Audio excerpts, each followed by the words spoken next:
This is another live recording, but this time the audience was a bit special and pretty restless. Some of you might feel surprised or disappointed or even shocked by the behavior of some members of the audience. Well, there's no reason to feel that way, really. I have recorded an afterwards with the necessary explanations. You'll find it at the end.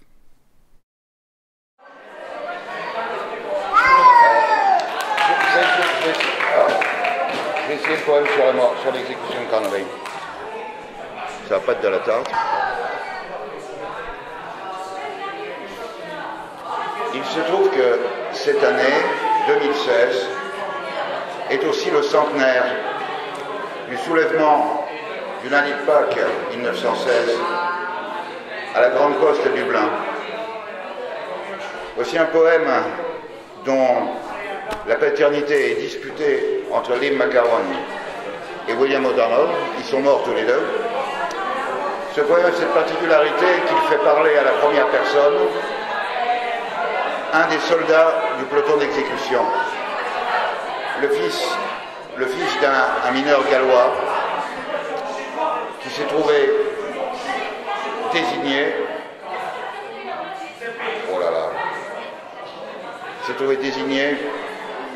pour faire partie du peloton d'exécution.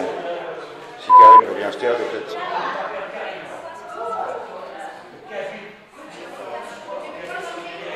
Vas-y. Ouais, mais attention, avec Karim, c'est insensé. Connolly.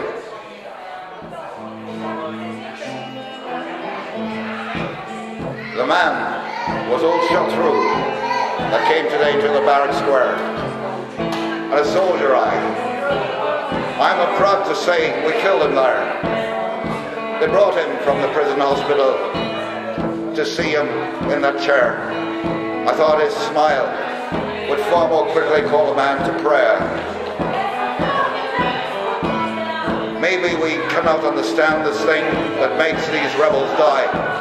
And yet, all things, love, freedom, and the spring clear in the sky.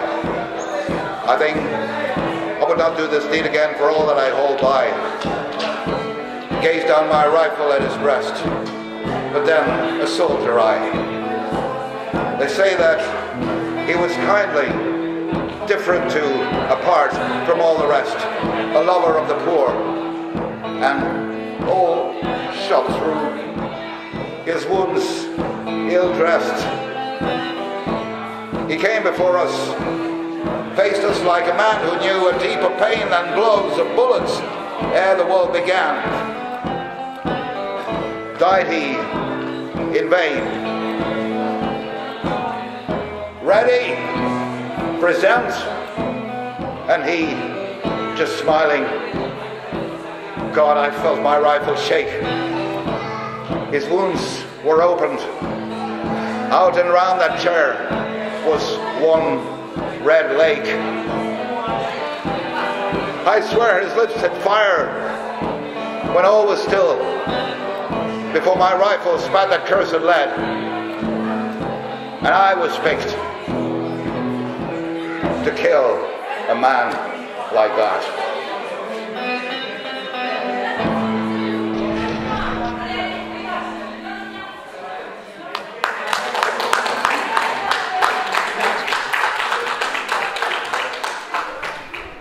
Well, that's the way it is. The street people can be real nice, but at times they can be quite restless. They have developed a habit of expressing themselves in a pretty loudmouth sort of way. You won't change them. I know that some of you will say that I shouldn't be giving away my pearls to the swine, but no, I cannot agree with this. It takes everything to make a world, including swines or people behaving like swines without being aware of it. I will never agree with a system that reserves the right of access to culture to a happy few who can pay for it, the prim and proper bourgeois class. I was born myself in the bourgeois class. Never felt much of a prim and proper fellow. Even less now that I'm an outcast. These people are my peers. They're not trying to sabotage the show. They're simply in another world. And A good few of them are simply helping with the service of the food or clearing the table. You see, when Layla becomes aware of the monitor, she starts dancing and watches herself on the monitor, totally unconscious that there's a fucking show going on, and that this camera is working, even though it's doing pathetic work at a miserable 6 or 7 frames per second.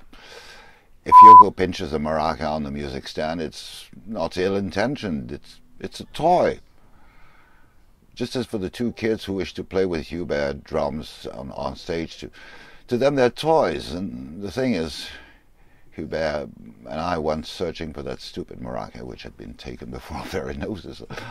I even searched on the ground, thinking it might have fallen. So in the end, we found the whole thing more comic than outrageous, really. Some people have been talking about a fight going on between Karim and Olivier. I haven't heard of any bloodshed, broken bones, or even blows, so obviously it was an argument more than anything else. They just went to town over trifles as usual. It was more audible during the Connolly poem than in the Shakespeare sonnet. These people may not have the same educational level as I or any person from the bourgeois class.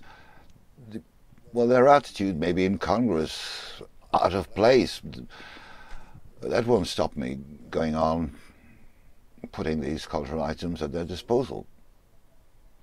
You may think they don't have any respect for culture and art, but then ask yourselves, have these people ever been respected? We shouldn't expect more respect from people than what we've shown them. When you come to think of it, these people are similar to the groundlings. And that is why Shakespeare memory should not be offended.